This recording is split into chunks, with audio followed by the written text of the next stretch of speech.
Já de volta com a nossa Manhã da Piedade aqui na TV Horizonte e agora, cedinho hoje, segunda-feira, né? Vamos falar de café. Você já tomou o seu cafezinho? Eu já. Quero falar para você do café Riachuelo. Quando a gente fala em café, você já sabe, na verdade, que eu estou falando do café Riachuelo, né? Isso porque é o puro café com grãos especiais e também selecionados das regiões do sul de Minas Gerais e do Cerrado Mineiro. Gente, é um café 100% arábica.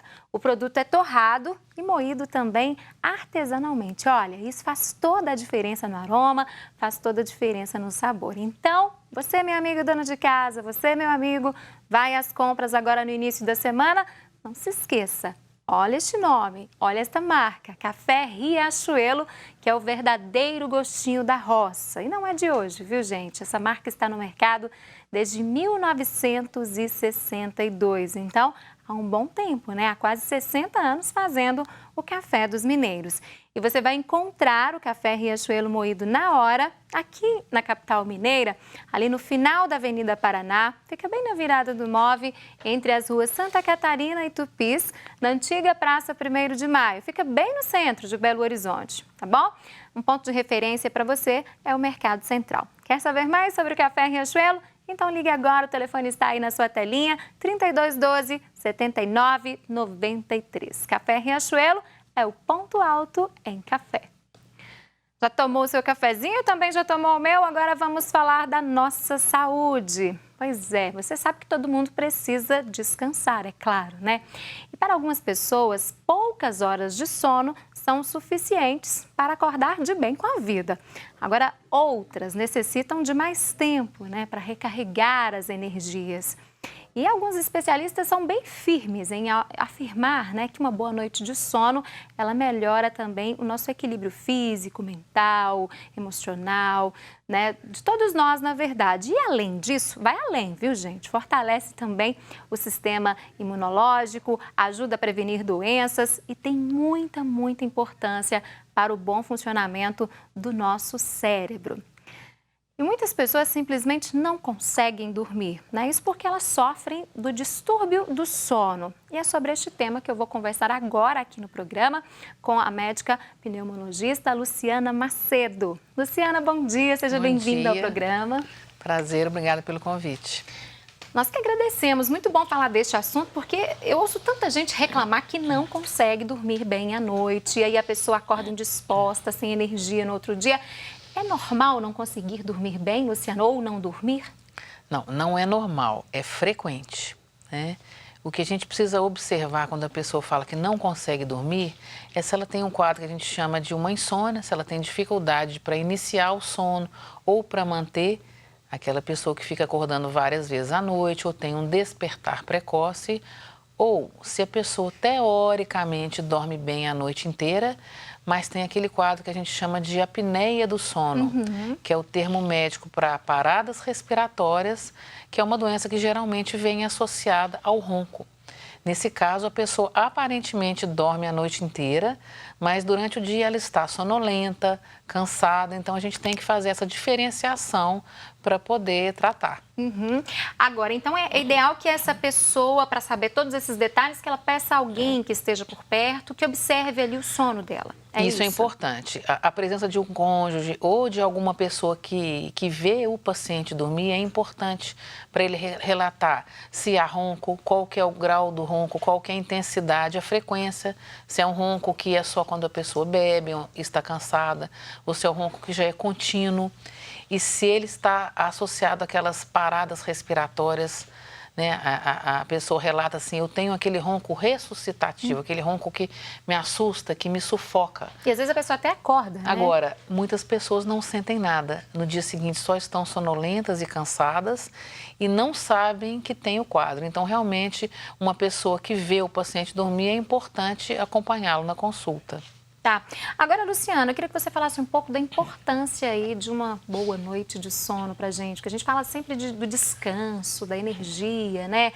Mas eu sei que tem muitos benefícios aí pra nossa saúde, né? Primeira coisa, se o sono não fosse importante, não dormiríamos 1/3 de nossas vidas, né?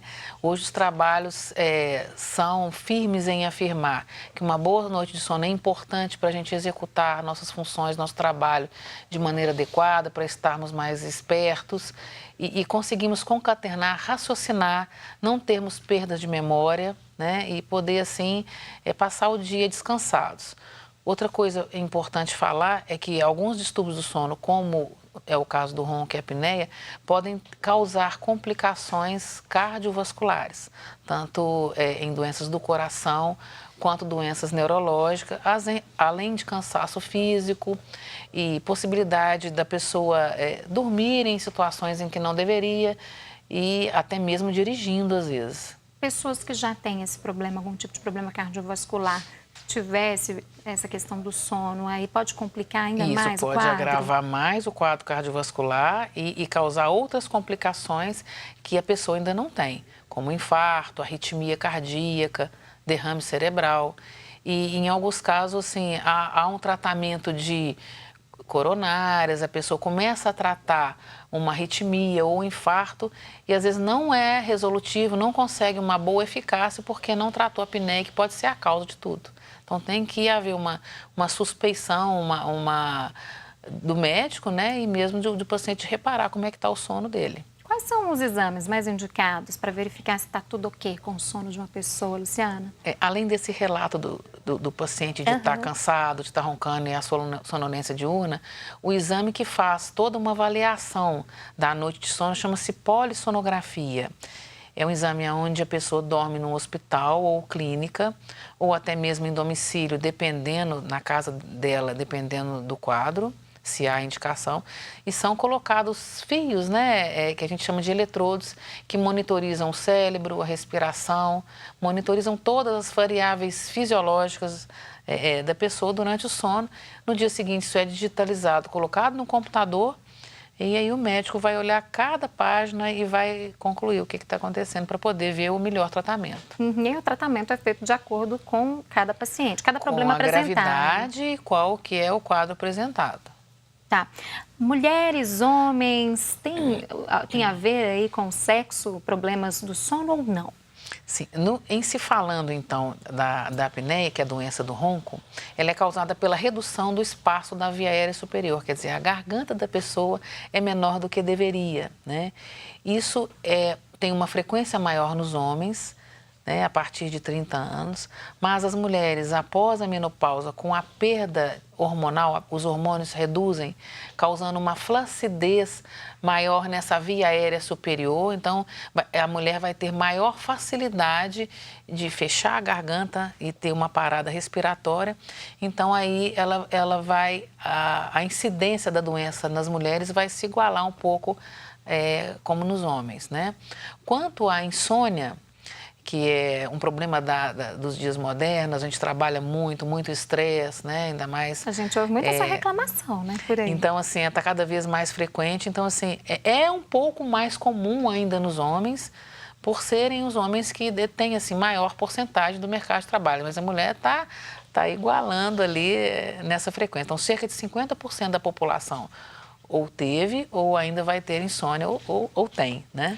Agora, os nossos hábitos ali, momentos antes de dormir, eles também interferem ou podem interferir na qualidade do sono, doutora? Não só momentos antes de dormir, mas durante todo o dia. É mesmo? Impactam... Durante todo o dia, então, existem pessoas que dormem em qualquer lugar. Que tem uma facilidade incrível, né? A pessoa senta e é importante falar que a pessoa que dorme em qualquer lugar pode ser aquela pessoa que tem uma doença do sono e ninguém sabe. Ele dorme facilmente, dorme até em pé, dorme sentado antes de deitar na cama. Pode ser que isso aconteça porque ele tem apneia do sono. E o sono à noite dele não é reparador, não descansa. Mas no habitual, existem hábitos que a gente pode adotar para melhorar a qualidade do sono de todos nós. Principalmente, o mais importante, exercício físico, né? O nosso corpo tem que estar cansado para querer descansar à noite. O exercício físico, idealmente, deve ser feito de manhã. Mas se a pessoa não tem condição, ela Não pode ser consegue. feita à tarde.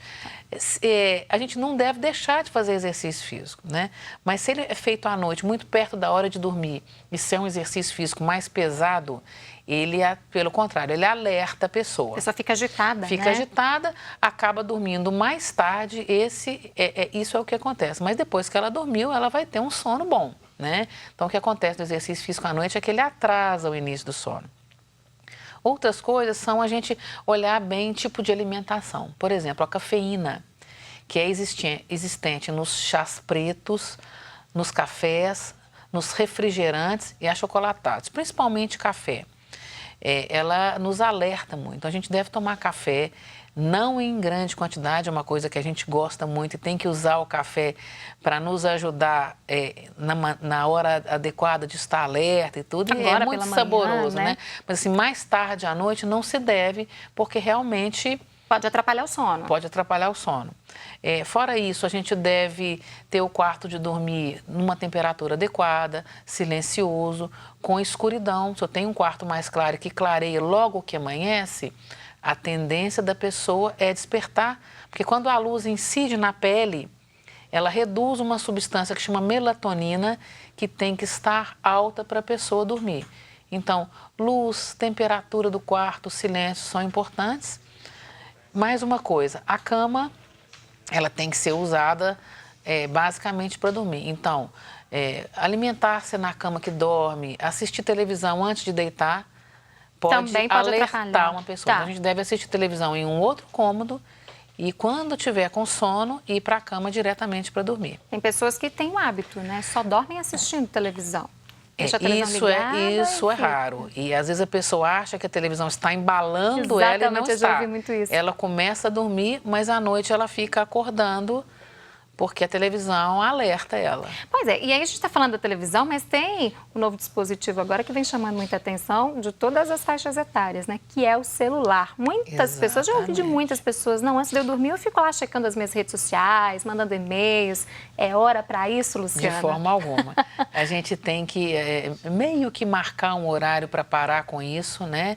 Tomar aquele banho para relaxar e realmente apagar as luzes da casa, deixar a casa na penumbra e fazer um ambiente de sono. O que a gente deve fazer perto da hora de dormir é um ambiente de sono para que o sono venha naturalmente e a gente vá para a cama na hora que tiver com sono. É óbvio que não é tão fácil assim hoje em dia, né? A gente está aqui para ajudar os pacientes que precisarem, né? Existem medicações, inclusive medicações hoje mais naturais, que não afetam tanto, que não dão tanta dependência, além de também avaliar se a pessoa tem um outro distúrbio de sono que não a insônia, que não essa dificuldade só de dormir. Uhum. E a música, Luciana? A música, se a pessoa tem o hábito de ouvir música um pouco antes de dormir, A música costuma ser relaxante, se sono? não é uma música que agita, se é uma música mais tranquila, pode relaxar também. Cada um tem um costume que vai relaxá-lo, né?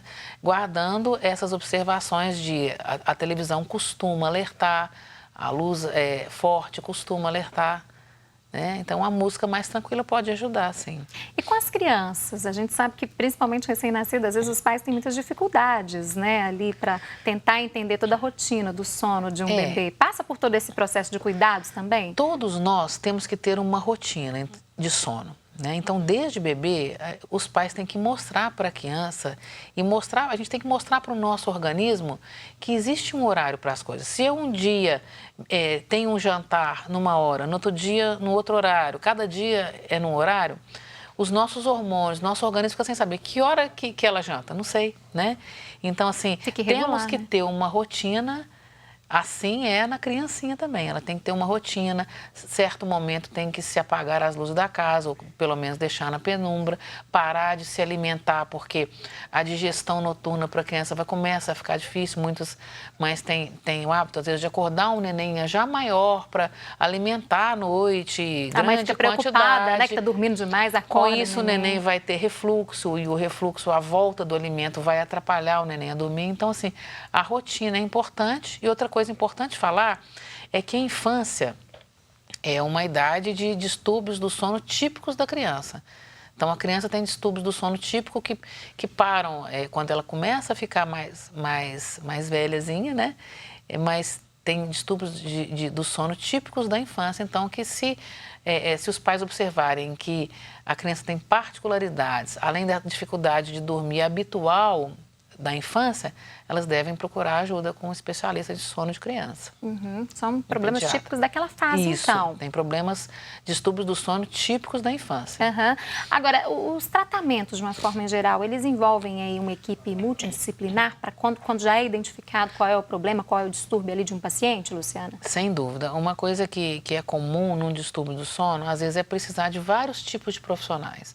Então, primeiro, o paciente vai até um médico que entenda de sono, que trate distúrbios do sono, e ele pode precisar, para tratar, de ajuda de vários profissionais, como fonoaudiólogo, dentista, às vezes fisioterapeutas, às vezes até um cirurgião bariátrico, se a pessoa tem uma apneia por um excesso de peso e que precise, às vezes, de uma cirurgia, otorrinolaringologista. Também. Às vezes existem alterações na via aérea superior que exigem alguma abordagem. Então, é uma equipe multidisciplinar, dependendo do grau da doença que a pessoa tem.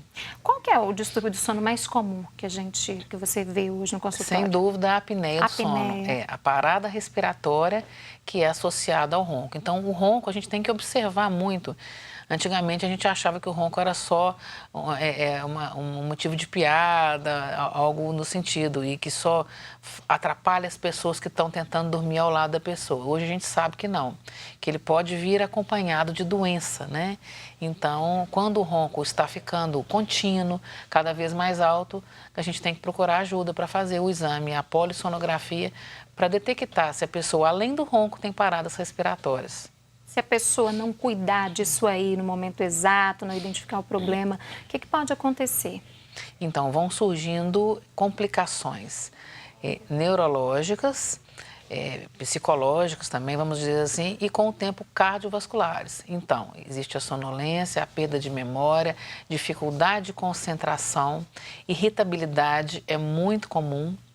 E com o tempo as complicações cardiovasculares no coração, no cérebro, derrames cerebrais, infarto e também complicações de ordem endocrinológica. A pessoa pode começar a subir a glicose, alterar a colesterol, ter a insulina corporal, ter dificuldade de captar a glicose e a pessoa começar a ter um aumento dessa glicose, né? Então, vários hormônios podem alterar com complicações também da ordem endocrinológica. Agora, doutora, o sono ele tem várias fases, né? Já ouvimos muito de algumas pessoas que em um ambiente, em uma casa, né, que elas estavam dormindo ali, aconteceu algo ou fez um barulho muito grande e a pessoa não acordou, ela não viu nada que estava ali, enquanto as outras acordaram.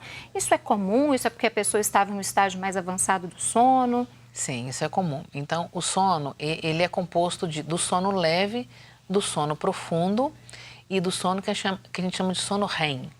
R-E-M de Maria, REM. Né?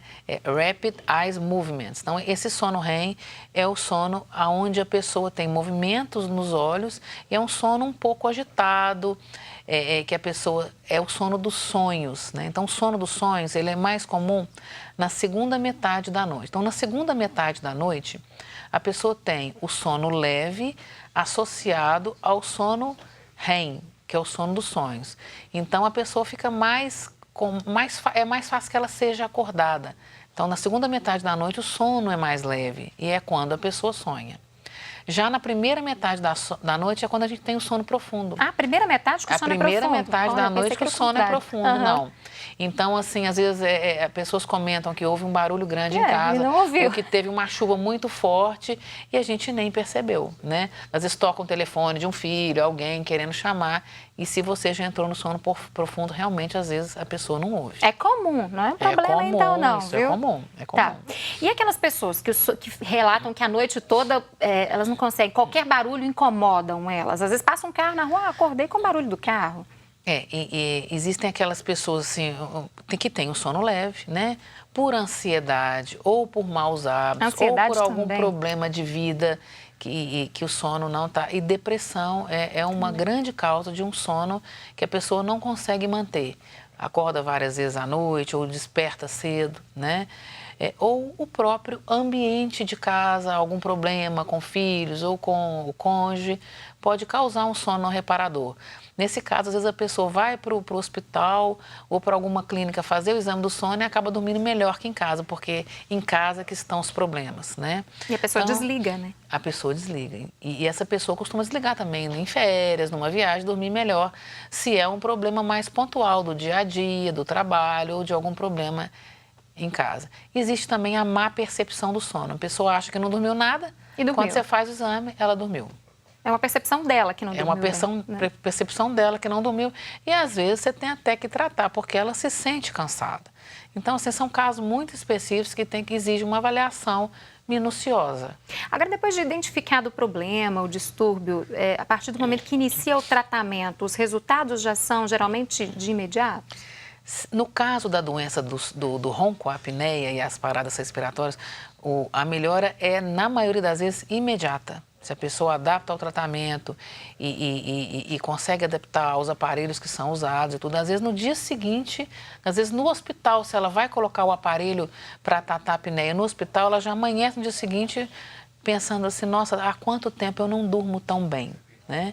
No caso de uma insônia, uma pessoa que não dorme bem há anos, aí às vezes demora um pouquinho mais para poder o organismo se adaptar e também para o médico ter a noção de qual dose, qual medicamento é melhor para aquela pessoa. Então, às vezes demora um pouquinho mais. Depende do paciente, Depende né? do paciente e da doença. Tá certo. Doutora Tá? Luciana, muito obrigada por ter vindo conversar conosco sobre o nosso sono, né? Que é tão importante para descansarmos aí, começarmos um outro dia bem, né? Eu que agradeço vocês, foi um prazer poder esclarecer a população.